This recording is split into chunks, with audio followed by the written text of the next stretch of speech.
Hey guys, this is Unix. So with the 10th TI approaching, it seems like the Great Confluence void spirit mentioned upon his arrival is coming to fruition, with the law of multiple heroes adding up to this one event and the recent hero leak being one of the last signs of its arrival. I released 3 videos that talked deeply about the heroes of the league, so if you guys like to check them out, the links are down in the description box below. So in this video we will depart on a quest to find out what the Great Confluence actually is, what's the lore behind it, and what we can expect from it when it arrives, and how it will shape the future of Dota 2. So what is the Great Confluence? Well, it seems like an event of some sort that is gonna occur in the Dota universe, and this Great Confluence is the reason that the Voice Spirit, who is otherwise not interested in the mortal affairs, enter the Battle of the Ancients. The Great Confluence approaches, and my time finally comes. Well, if we look into the other voice lines he has about the Great Confluence, we get this. I arrive to avert the destruction that comes. Those who see little think this battle to be the end of things. For some, it may be. For others, the fall of an ancient signals a fight of a different kind. The penultimate fight is won. The Great Confluence is now at hand. Now, the real fight begins. Celebrate for a few moments, but prepare yourselves for the chaos to come. I have seen everything just beyond this moment, but there soon comes a point where I am blind. So overall, the Great Confluence seems like an event that happens after the War of the Ancient ends, and this event causes a lot of destruction, and it's a moment that he can't see into. As we know, the Void Spirit can see every timeline, so there must be a serious reason into why he can't see what the Great Confluence is. He also says, something comes, and none alone can stop it. And this says something comes. A world-destroying entity perhaps?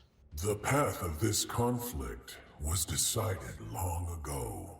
So based on this voice line, this event was decided long ago in the past. So to prepare for this unknown future, we should first draw knowledge from the past. And from the past, I mean the creation of the Dota universe. Before we start, just keep in mind that the creation of the Dota universe is based on the creation of our own universe. So with that said, let's begin.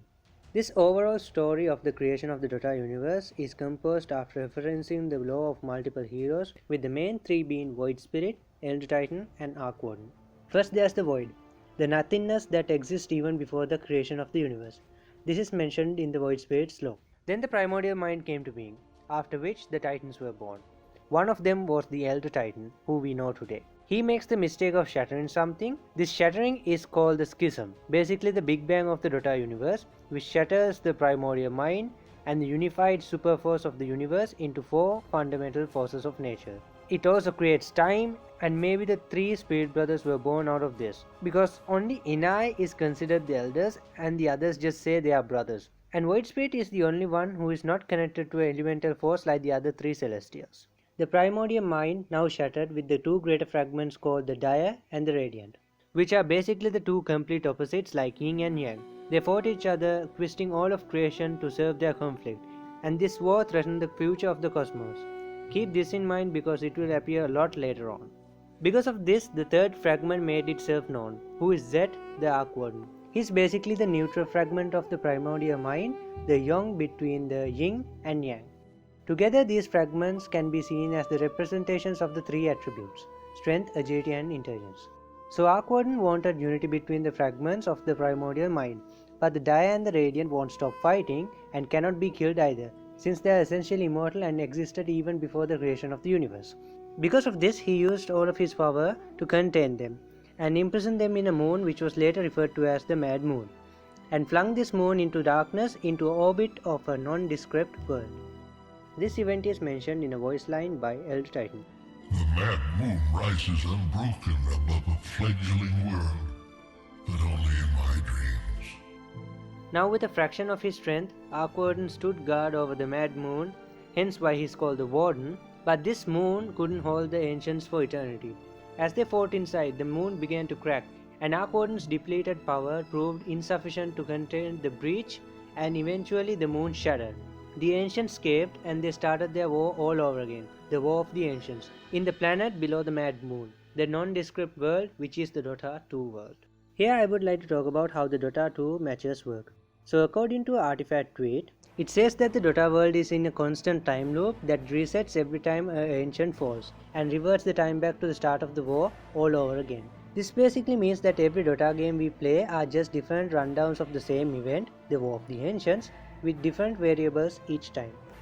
And this line from Arkwarden's Law says that the Ancients twists all of creation to serve their conflict, which means the Ancient corrupt and mind control what's around them to serve their conflict. This is shown in the Dota comic Are We Heroes Yet?, where the shopkeepers Sithil and Quiet turned into the Radiant and the Dire creeps after touching the Demon's Edge, which is a sword that is forged from the Nemesis Stones. The Nemesis Stones refers to the Radiant Ore and the Dire Stones. So the creeps in Dota are basically humans that are corrupted by the Ancients' power, forced to fight for them, as the Ancients themselves are stuck in their rocky forms, as ancient buildings. Why they chose to be in this rocky form might be because of two reasons. One is that they don't have a choice, and this is a result of them being trapped in the Mad Moon for so long that they merged with the moon's terrain. The second reason might be because they probably mind controlled by corrupting the area around him. And what better way to do this than literally be the landscape itself? Creeps aren't the only ones who are affected by this. The Dota 2 heroes are also mind controlled in a similar manner, but they do not get corrupted and morph like the creeps did.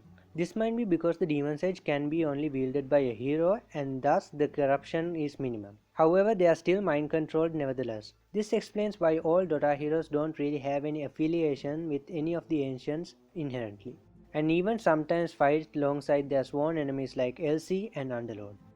Abyssal scum! Abyssal filth! Ha! This alliance will be short. You command nothing that I cannot destroy. Bronze scum. And we as the players control the heroes, so we are essentially part of the primordial mind. We are a fragment of the ancient. With that out of the way, we should talk about what the Earthshaker's Arcana and Immortals reveal to us. Overall, it says that the Earthshaker has now merged with a fragment of another world, flooded with distant memories of a shattered land, and he has fought with an interstellar traveler and died in the process.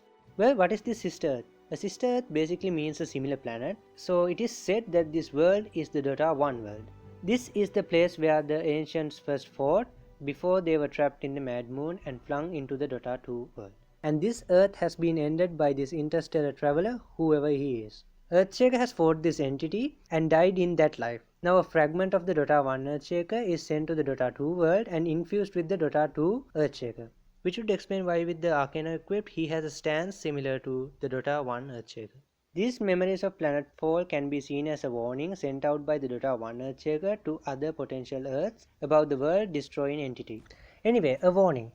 There's a place that I heard about a warning before, and that is from Odie's voice line. He talks a lot about warnings, bad omens, etc. Ill omens. Fair warning. I bring bad news. Last warning. The blood sun rises. He talks about a blood sun rising, which might be a metaphor for Armageddon, the destruction of his world. As in his lore, the place that he comes from, called the Outworld or the World of the Rim, is destroyed just like the Dota 1 world, and Odie is the last survivor of that world. This is proved by this line by Voiceprint. The fall of the last guardian, and no one left to recognize its import. So he is referred to as the last guardian of this world. A guardian is an entity that is bound to the planet and represents its nature. The Dota 2 world also have guardians, like Enchantress, who represents the good side of nature, and Leshrac, who represents the bad side of nature. And if we look at the Outworld Devourer's body, he too has a similar body type to Enchantress and Leshrac. He has 4 legs, 2 arms, and holding a weapon similar to a scepter. However, only his bottom half looks like it's made out of flesh, and the top half looks an awful lot like the Demon's Edge, which we know was made out of the Nemesis Stones. So this might be a symbolism of his planet being corrupted by the Ancients. And its guardian, Obsidian Destroyer, who's probably linked to the planet's nature, was corrupted by the Nemesis Stones as well. This voice line from Tiny proves that he is made out of the Nemesis Stones. Whatever rock you're made of seems to be delicate stuff. Here it says that the rocks that he is made out of is soft. This matches the description of the Radiant Ore, which is said to be sharp but breaks like glass, and Direstone, which is said to be lightweight. This shows up in his lore as well, where it is said that the Outworld is crystalline just like him. which confirms the corruption of the ancients in the Dota 1 world. This fact is further proved by his immortal weapon, which also seemed to be made out of the Nemesis stones. It states that it makes a good prison, so his astral imprisonment ability is comparable to how Zed trapped the ancients in the Mad Moon. His immortal wings further expands on his law by saying that he seeks to end the struggle between the ancients not for the sake of power, but because he senses the war of the ancient might serve as a catalyst for the arrival of another darker force. So this dark force is probably the entity that fought the Earthshaker from Dota 1 and destroyed the Dota 1 world. Why this entity destroys the worlds is unknown, which is shown in this voice line by Puck to Odie. What the Outworld represents, and why one would destroy it, is now a quandary that intrigues me. So basically Odie is coming with the warning that the entity is coming to destroy the world once again, just like how it happened in his world, the Outworld. So I think this entity is drawn to the conflict of the ancients.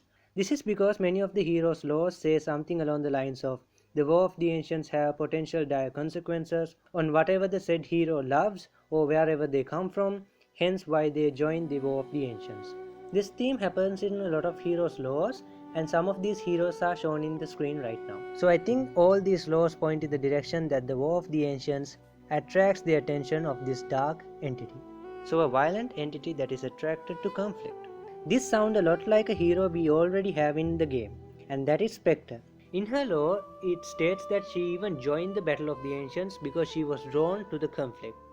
And she also have a set that says that these glyphs protect her from interdimensional predators. So I think these interdimensional predators are beings that are drawn to the conflict of the ancients. And there is a group of supernatural beings that only Spectre refers to as the Ascendants or the Transcendencies. So I think this entity or entities that are coming to destroy the world are the Ascendants. These entities also appear in the video I made about the Aghanim's Law a while back. So if you guys are interested, go check it out. Besides Spectre, no other hero in the game knows about the Ascendants. I'll talk about why only Spectre knows about the Ascendants later on. This would also explain why the Void Speed, who supposedly was there before even the schism, doesn't know about the Ascendants. So for all of these to be plausible, I think this is what happened. The War of the Ancient occurred in the Dota 1 world. Then after the time loop ran for a while, Zed trapped them in the Mad Moon and flung them into orbit of the Dota 2 world, and went with it to guard this prison. Since the time loop had stopped in the Dota 1 world, the Ascendants who were drawn to the conflict finally reached the Dota 1 world and destroyed it for some unknown reason. And the Dota 2 world continued the time loop again when they broke out of the Mad Moon. But there's a problem with this theory. Why are the Dota 1 heroes and the Dota 2 heroes so similar to each other? I mean, if these are two different worlds, they should be different, right? And why would fundamental entities like Enigma be readily enslaved by the ancients twice in a row? I mean, are they dumb? My theory is that the Dota 1 world and the Dota 2 world are one and the same. All the facts up until now were put together by the collective information of many lores, voice lines, and official tweets, etc. This was a brief summary of the creation of the Dota universe up until the present moment. I did this summary as the base knowledge is needed to make sense of what's going to happen in the Great Confluence. In the next video, we are going to continue this journey in discovering what the Great Confluence is, so stay tuned for that. And as always, don't forget to like, share and subscribe for more content like this, and also comment down below on your thoughts about the Great Confluence. I would love to see what you guys think of the Great Confluence. Hope you guys enjoyed this video. Thanks for watching, and I'll see you in the next video.